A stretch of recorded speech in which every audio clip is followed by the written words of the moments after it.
Actual lines of people getting ready to go in. An exciting day, but a bittersweet day here at WTHR. We're excited to bring you the race live, but it's the final race for one of our legendary colleagues. Rich Van Wyk, or as we like to call him here, the Commander, has been working race day here at Channel 13 for 40 years. Wow. Well, if you don't know, he is retiring in just a few days. His favorite spot really always was the infield and the snake pit, but those are closed off to fans this year, so we find him closer to the drivers and cruise on his final race day as a reporter. And Rich, I don't see your infamous broomstick a thermometer that you usually carried around the infield. That's been retired as a piece of technology I don't think a few people are not proud of. But that was just a wonderful, wonderful tool I had to meet up with strangers in the infield, let them do the weather. They'd come back years later. Can I do the weather again? And suddenly I was part of their family, I was part of their life. I got to tell their story at the Indianapolis 500. It was exciting and humbling at the same time. We dug up some video, Rich, that I know you're proud of. It's one of your many stand-ups that you did out of the track, but this one's extra special because, as you're about to see, there's a gentleman behind you, and I believe he was overserved because, as you can see, that young man behind you is, well, he's not doing too well, Rich. He was having a bad morning, and I didn't know that was going on until the president of the Motor Speedway, Doug Bowles, pulls out his smartphone and shows it to me and says, "I've always kept this picture of you, Rich. It's how I like to think of you." But you know what? People have come out here and they covered the drivers, and I did that as a producer. I did that as a race reporter for many years. But it was always great to be on the other side of the speedway and talking to the people and hanging out with the people who truly make this the greatest spectacle in motorsports.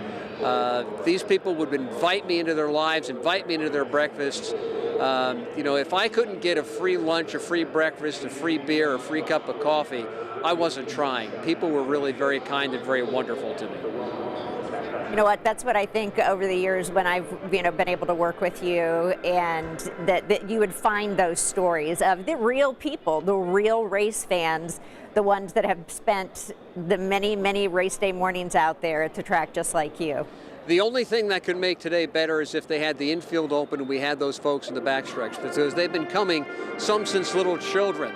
The story of Old Blue, a Chevy van who's been coming here for 40 years. The father who, when they charge people by the head count, put his child in a cooler. Don't do that at home, folks. But put his child in a cooler and would sneak him into the racetrack to save money on doing that. But it's been truly wonderful. I've had a great time. I've tried to tell people stories, and I've always remembered that no matter how tiring or grueling this job is, I'm in a place, I'm part of an event that people pay a lot of money to see or only wish they had an opportunity to visit once in their lifetime.